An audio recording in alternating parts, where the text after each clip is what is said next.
Hello, my friend. On this 4th of July, we celebrate the vast, beautiful, and abundant landscape of North America. We see a deer at the edge of a field at dusk, and we see a symbol of that natural beauty. But what if I told you that for the American farmer, that same deer can be a symbol of impending financial ruin? There is an unseen war being waged on America's farmland, a battle that pits modern agriculture against millions of large, wild animals. Today, we're exploring why American hunters and farmers are tasked with managing these animal populations, and how this controversial but essential activity is the surprising bedrock of wildlife conservation in the United States.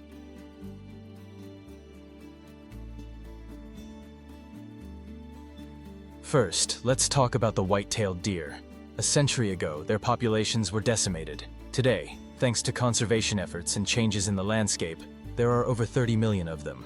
And they are hungry. A single deer can eat several pounds of vegetation a day. Multiply that by millions, and the impact on agriculture is staggering. They can wipe out entire sections of a farmer's corn or soybean crop, or devastate a young apple orchard, causing billions of dollars in damages annually across the continent. With their natural predators like wolves and cougars largely gone from these agricultural landscapes, the deer population has no natural check. This is where state wildlife agencies step in. They don't have the resources to manage the herd themselves, so they use hunting as a primary tool.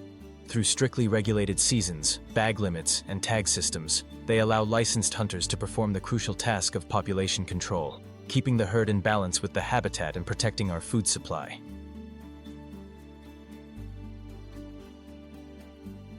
Now here's the part of the story most people have never heard.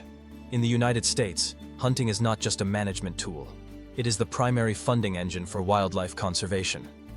It's called the North American model of wildlife conservation, and it works like this. Every time a hunter buys a hunting license, that money goes directly to their state's wildlife agency.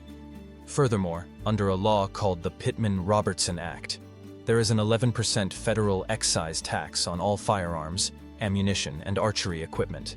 This tax generates hundreds of millions of dollars every year. That money is then redistributed to the states specifically for wildlife conservation projects. This funds habitat restoration, wildlife research, land acquisition for public use, and the salaries of the game wardens who protect all wildlife, not just hunted species. It's a paradox. The people who hunt animals are the single largest financial contributors to ensuring those animals have a healthy future.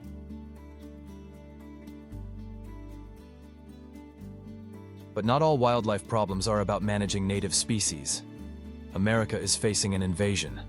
I'm talking about feral swine, or wild hogs. These are not native animals.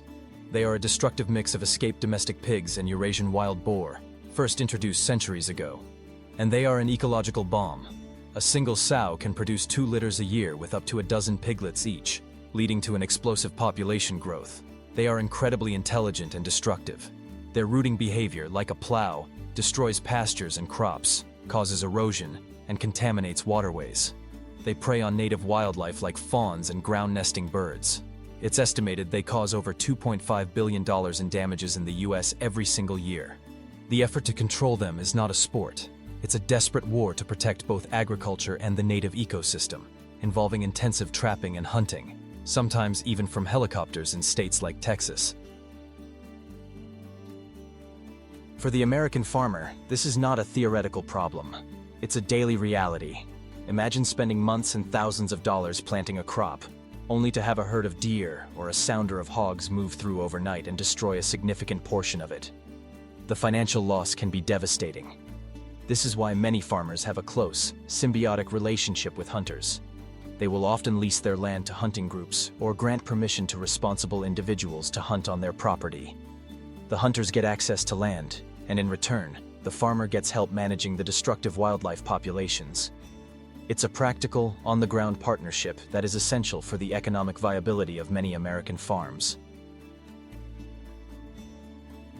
This harvest of wild animals is not just about population control. It's also about a source of high-quality food.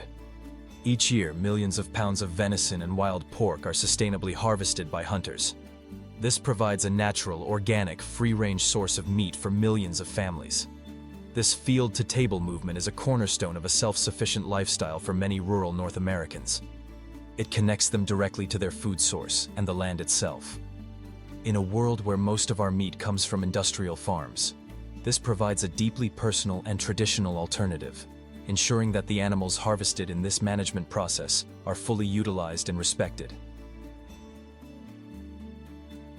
The relationship between America's farms, its wildlife, and its hunters is a complex, delicate, and often misunderstood compact. It's a unique system, born out of the necessity to balance the needs of a thriving agricultural industry with the reality of an abundant and sometimes overabundant wildlife population. It challenges us to look past simple narratives and understand that sometimes the tools of conservation and crop protection can be controversial. On a day like the 4th of July, it's a powerful reminder of the uniquely American way of managing the intersection of its vast wild spaces and its agricultural heartland. Does learning that hunter-funded programs are the primary source of wildlife conservation funding in the U.S. change your perspective on the role of hunting in our society? When you think about conservation, do you believe in a hands-off approach? Or do you think active management, including hunting, is necessary in a world so heavily altered by humans? This video focused on deer and hogs. What other human-wildlife conflicts, either in North America or elsewhere in the world, are you curious about? If this look at the unseen war on America's farmland gave you a new perspective, hit that subscribe button and share this video with a friend. Your support helps us explore these critical and complex stories. Thanks for watching, my friend. We'll see you in the next one.